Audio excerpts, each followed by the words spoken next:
Mr. Speaker, as I traverse across the island daily to undertake the roles that the people of Bermuda have entrusted me with, I physically feel every crack and crevice on our roads.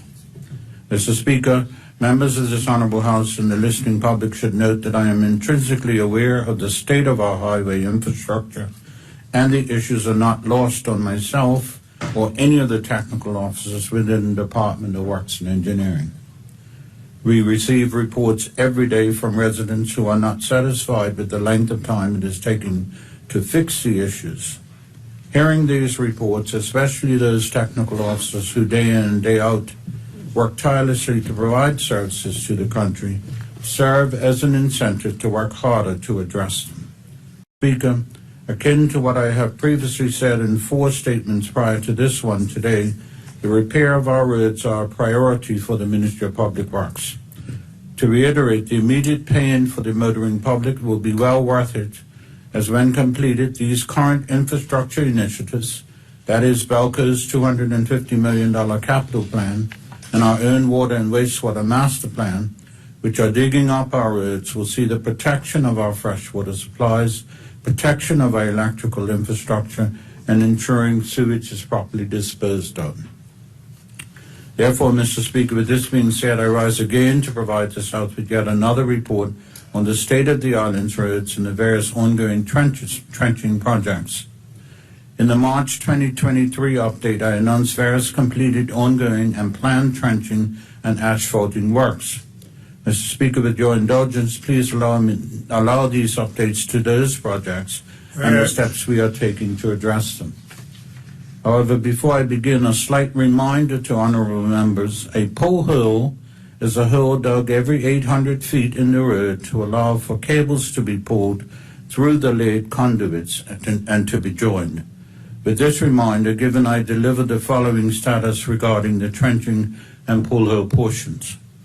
1. The Belco trench work on the Middle Road in Southampton from Lighthouse Road to Evans Bay through the roadway and railway trail did start in April 2023. The works are currently by 5 Star Island, and it is anticipated that it will be another 2 months before reaching the railway trail. By that time, we anticipate the removal of traffic lights currently in place.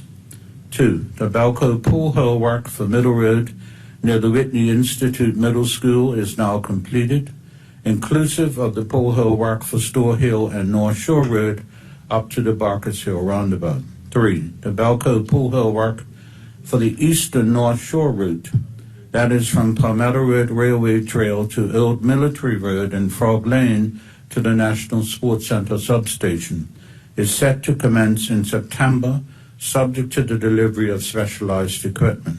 4.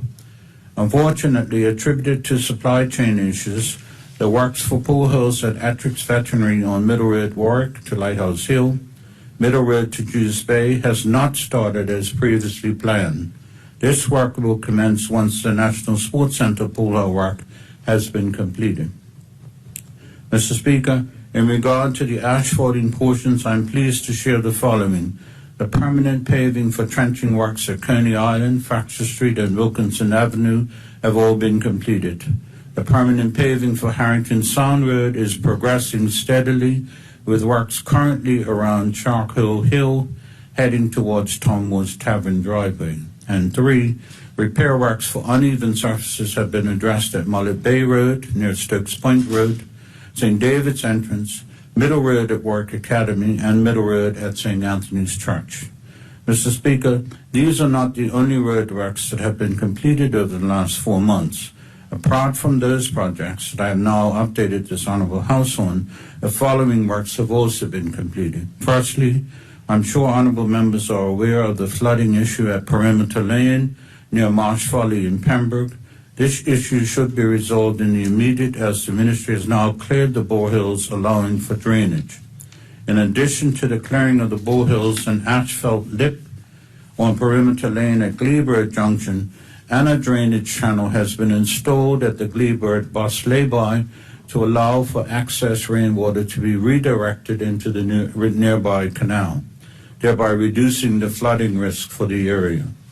Mr. Speaker, since the start of our unusually wet first few months of summer, and to address the pothole situation, the ministry has filled in nearly 100 different potholes in 21 different areas across the island.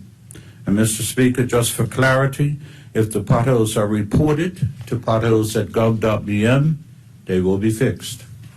Mr. Speaker, $2,027,000 has been budgeted for roadworks this year.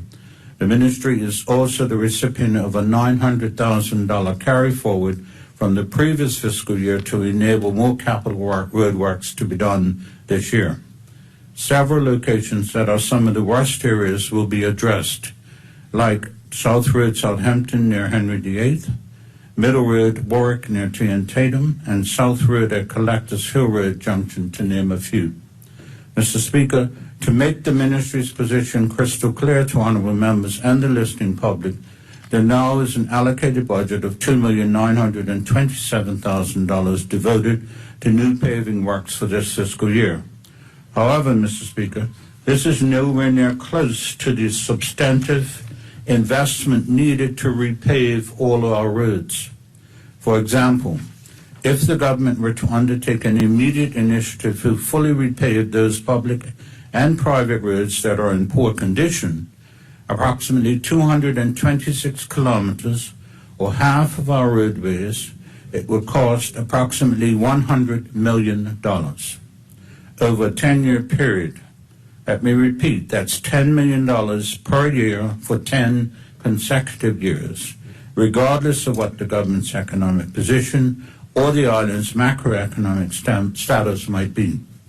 This will be a quarter of the entire ministry's capital budget allocation for this year spent on just road paving alone. Mr. Speaker, just to put this into perspective, one, there are 263 public roads totaling approximately 200 kilometers, and there are 1,080 private roads totaling approximately 253 kilometers.